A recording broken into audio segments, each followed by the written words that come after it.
mortgage forbearance, 그 납부 유예 기간이 끝나면 그 유예된 금액을 일시불로 지불하여야 할까요?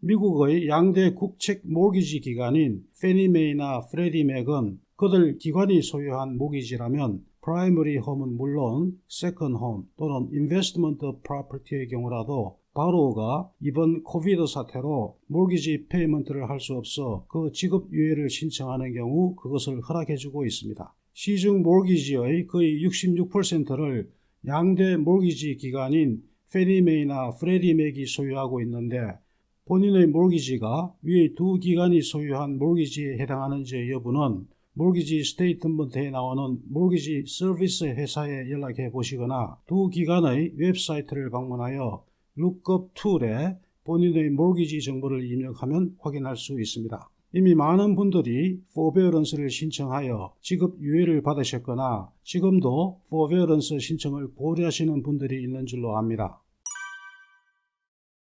통상 모기지 포베어런스를 받은 경우 대출기관은 그 포베어런스 기간 동안 바로어가 모기지 페이먼트를 연체한 것으로 크레딧 뷰로에 보고하고 이것은 바로어의 크레딧에 부정적인 영향을 미칩니다.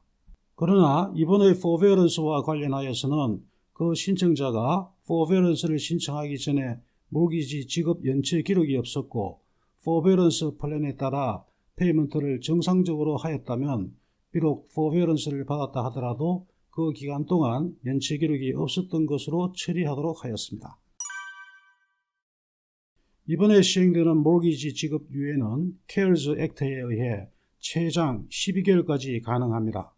포베어런스를 승인받은 경우 그 납부 유예 기간 동안은 모기지 페이먼트를 할 필요가 없지만 그로 인해 페이먼트 자체가 면제되는 것은 아니므로 유예기간이 종료하면 그 유예된 금액을 다시 상환하여야 합니다. 물론 그 유예기간 중이라도 본인이 원하면 전부 또는 일부를 납부할 수 있으면 당연하고 그 납부한 금액만큼 납부 유예기간이 끝날 때의 미결제 금액은 줄어듭니다. 그러나 납부 유예기간이 끝나면 어떻게 될까요? 그 유예된 금액을 일시불로 지불하여야 할까요? 통상의 몰기지 포베어런스의 경우에는 유예기간이 끝나면 유예된 미납금액을 일시불로 상환하는 것이 일반적이지만 이번 코비드 사태로 제공되는 포베어런스의 경우에는 일시불로 납부할 것을 요구하지 않고 그 미결제 금액에 대한 5가지 상환 옵션을 제공하고 있습니다. 아래에서는 페니메이와 프레디맥이 제시하는 5가지 옵션에 대해서 설명해 드리도록 하겠습니다. 지급 유예를 단기간 예를 들어 6개월 이하로 받은 경우 몇 달이 지났음에도 현재의 경제적 어려움이 지속되어 지급 유예 기간의 연장이 필요한 경우에는 최장 12개월까지 지급 유예 연장 신청을 할 수 있고 그 경우 대출 기관은 신청자의 상황을 재평가하여 그 연장 여부를 결정합니다.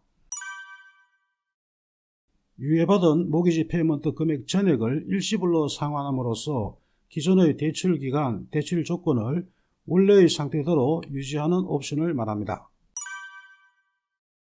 상환 계획에 따라 유예받은 금액을 일정 기간 동안 나누어 매달 대갚아 나가는 방법을 말합니다. 지급 유예가 종료하더라도 당장 그 유예 금액을 납부하지 않고 나중에 대출 기간이 종료하는 마지막 페이먼트 때 일시불로 지불하는 방법입니다. 물론 그 전에 집을 팔거나 재융자를 받음으로써 현재의 모기지를 페이오프하는 경우에는 클로징 시 그 금액을 함께 상환하면 됩니다.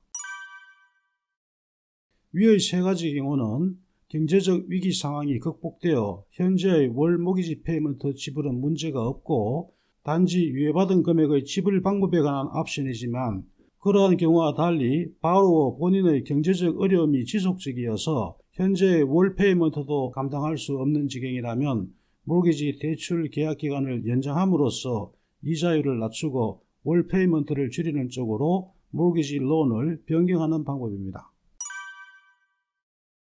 납부 유예기간이 종료하기 전 약 한 달 전에 담당 대출기관이 바로의 경제적 상황을 파악하고 위의 5가지 옵션에 대해서 상의하기 위해서 바로를 접촉할 것이지만 페니메이와 프레디맥은 가능하면 지금이라도 담당 대출기관에 연락하여 본인의 상황에 가장 적합한 옵션이 무엇인지 상의할 것을 권하고 있으므로 해당 대출기관에 연락하시어 미리미리 본인의 상황에 맞는 대책을 강구하시는 것이 최악의 경우 발생할 포클로즈를 예방하는 방법일 것입니다. 통상 포베어런스를 받은 사람은 그로부터 1년간 재융자 신청이 불가능하지만 이번 코비드 사태로 모기지 포베어런스를 받은 사람들은 예외적으로 일정 조건이 충족되면 비록 1년이 지나지 않았다 하더라도 리파이낸스나 신규 모기지 신청을 할 수 있도록 하였습니다. 이에 대한 보다 자세한 내용은 저희 유튜브 모기지 포베어런스와 재융자를 시청하시면 도움이 될 것입니다. 감사합니다.